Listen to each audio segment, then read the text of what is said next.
Live from WTTW 11. This is Chicago Tonight.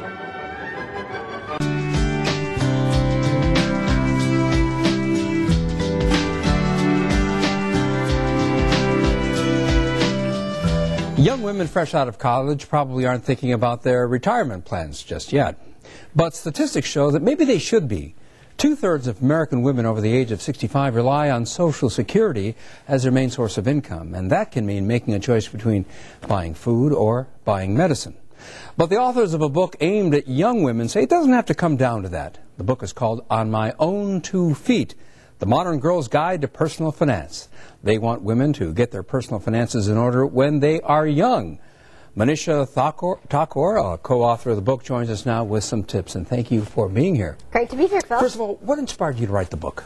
Because I was blessed to grow up in one of those rare families where money was actually discussed openly and honestly, and it made a world of difference in my life, and I want to pass that gift forward. And you found that, what, many young women had not benefited from that kind of immersion? You know, it's young women and young men haven't benefited. I mean, money really is, believe it or not, for all the talk you see on the financial shows and so forth, it is truly the pink elephant in the room. People would rather tell you their weight than how much debt they have. But this book is aimed at women. You say, you know, it's an issue for both young men and young women, but you aim it at women. Why particularly young women? A lot of people ask us that, and they say, is it because women inherently aren't good with money? And it's actually the opposite. When women get knowledge about money, they actually demonstrate better financial skills than men. The reason the book is focused on women, however, is because we're the ones left holding the bag. 80% of men die married. 80% of women die single.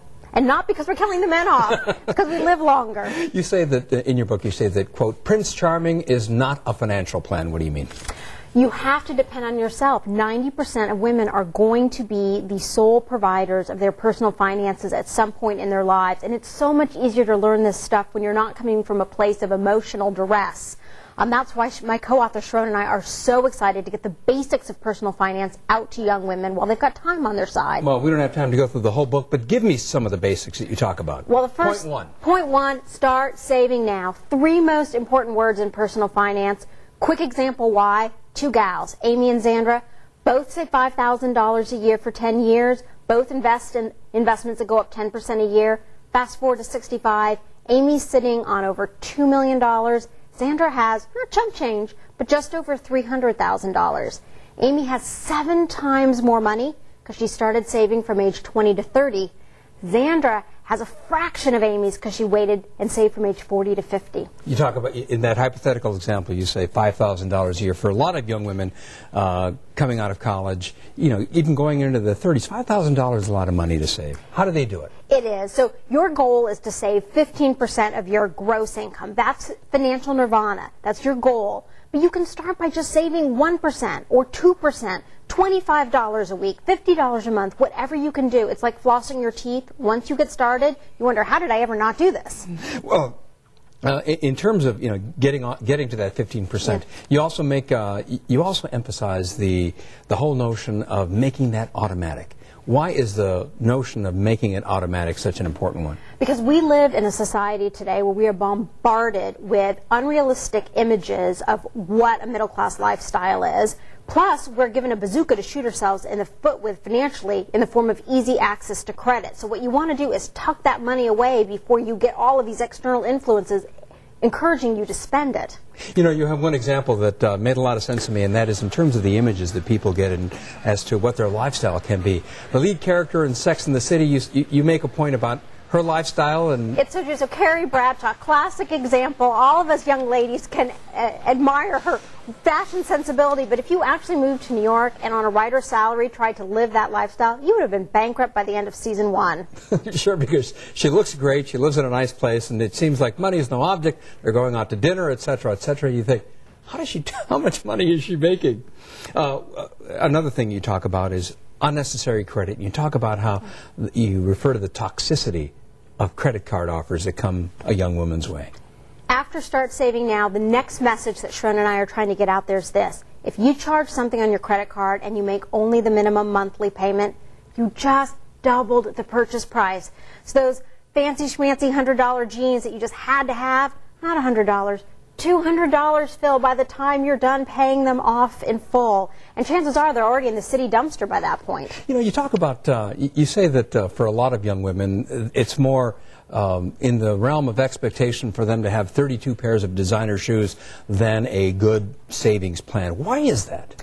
I think there's just such a message today to enjoy now. You hear this flip, you can't take it with you. But the point is, you can both enjoy today and save and invest for tomorrow. It doesn't have to be an either-or decision, and that's the message we're trying to get out to young women. You can do both.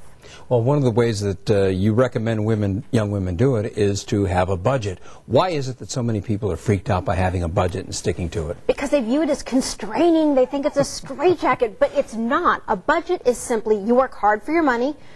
Your budget is simply a tool to make sure that your hard-earned energy gets spent in the areas of life that bring you the greatest amount of joy. And I guarantee it, when women do this, if you write down everything you spend for a month and then you go down the list, you will find something that you can cut out that doesn't eliminate joy. Like drinks with somebody you didn't even like. Wham!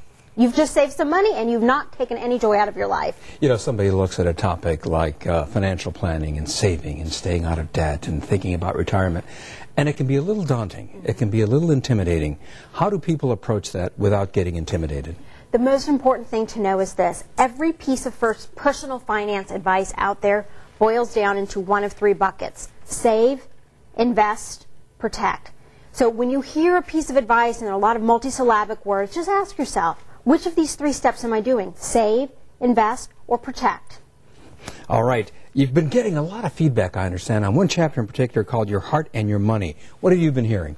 Oh my goodness, we almost didn't include this chapter in the book, but talking money with your honey has become by far and away the topic that has gotten the most guttural response. We encourage people to literally get financially naked. And our argument is if you're in a relationship and you're willing to take your clothes off one way, you should be willing to be completely opaque in the other way as well, or transparent. And so what we're trying to encourage young people to do is talk openly and honestly about what they own, what they owe, what their credit scores are.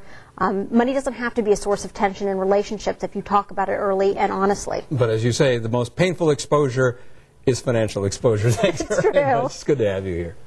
Again, the book is called On My Own 2 Feet, A Modern Girl's Guide to Personal Finance.